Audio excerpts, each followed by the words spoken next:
Aujourd'hui, on s'attaque au marché du manufacturing.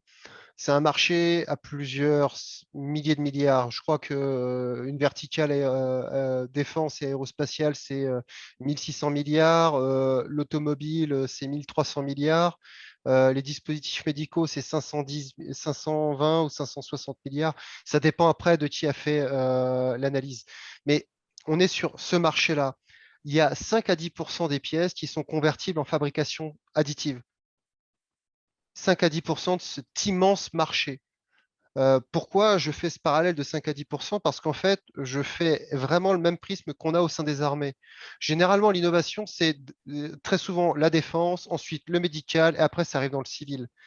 Là, au sein du ministère des Armées, on a une vision à 360 degrés sur plusieurs verticales, aerospace defense, automotive, medical device, enfin tout ça, on a une vue complète et assez fine.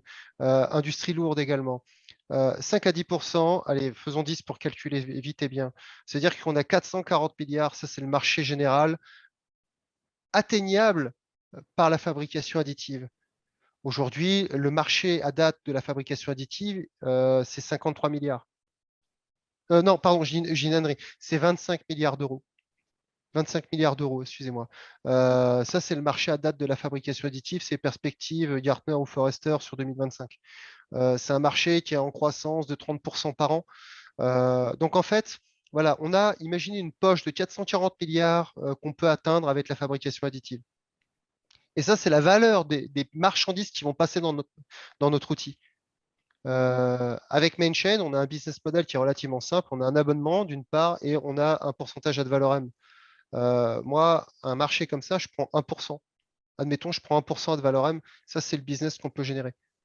Maintenant, le marché en lui-même, il est sans fin. Enfin, quand vous avez un marché à plusieurs centaines de milliards d'euros, on a un sacré terrain de jeu. Et aujourd'hui, il y a une concurrence qui est extrêmement faible. 99% de mes concurrents, ils viennent des États-Unis. Aujourd'hui, je suis le seul in-market. Eux ne le sont pas, ils n'ont pas dépassé le POC. Je suis désolé de le dire pour eux, mais aujourd'hui, moi, je vends aux armées. Eux, ils n'ont pas dépassé des proof of concept. J'ai des clients industriels, des clients dans des marketplaces également, et on distribue notre produit. Le marché dans l'Union européenne, et on va mettre vraiment cette casquette souveraine, euh, en fait, il y en a, il y a un marché absolument large, fou, à aller chercher, à conquérir. L'Europe veut des acteurs souverains. J'en fais partie de ces acteurs souverains. Le vrai talon d'Achille à l'innovation dans notre pays, c'est son financement. On a un playground absolument fantastique pour de la R&D. Par contre, dès qu'on veut scaler, c'est très compliqué. Il y a vraiment un changement de mentalité à avoir et opérer au niveau des institutionnels. Parce qu'on n'a pas les mêmes métriques de mesure de la valorisation des entreprises, d'une part, et d'autre part, le cadre fiscal, précisément dans notre pays, est un frein également à l'innovation. Parce qu'il faut comprendre aussi la mécanique des fonds. Ils puisent leurs sources et leurs ressources auprès des FCPI. Quand je vois qu'on a un rapport de 10 entre la France et l'Angleterre dans les FCPI, enfin la messe est dite, on a 10 fois moins d'investissement dans notre pays qu'en Angleterre en FCPI. Enfin, le rapport, il est complètement fou. La ville de Los Angeles a investi autant que notre pays dans les startups. Une ville, notre pays.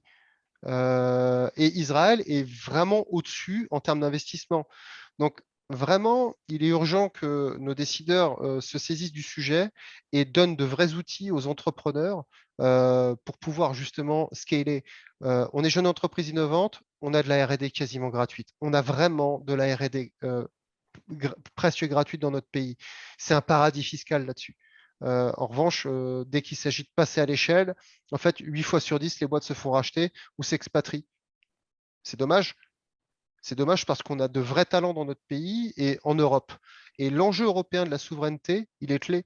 Le fait d'avoir des data centers ou d'avoir des choses en Europe, c'est clé. Et on en parlait, je crois, il y a quelques temps de ça. C'était la souveraineté, justement, et les clouds. Aujourd'hui, un cloud est un outil comme un autre. Je peux partir dans un cloud souverain quand mon besoin client m'impose d'aller dans un cloud souverain.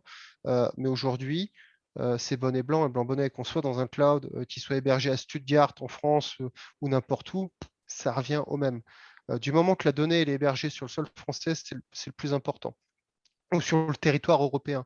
Le gros enjeu aujourd'hui que nous avons, c'est l'extraterritorialité de certains droits, et c'est ça qui peut poser problème quand on travaille dans des secteurs défense.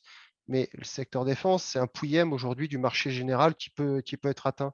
Donc en fait, mettons ça de côté et concentrons-nous sur justement les gros industriels. Quand je dis gros industriels, je pense à des Siemens, je pense à des Ericsson, je pense à tous ces gens-là aujourd'hui qui produisent des pièces, qui produisent des choses et qui ont des problèmes de supply à régler aujourd'hui maintenant.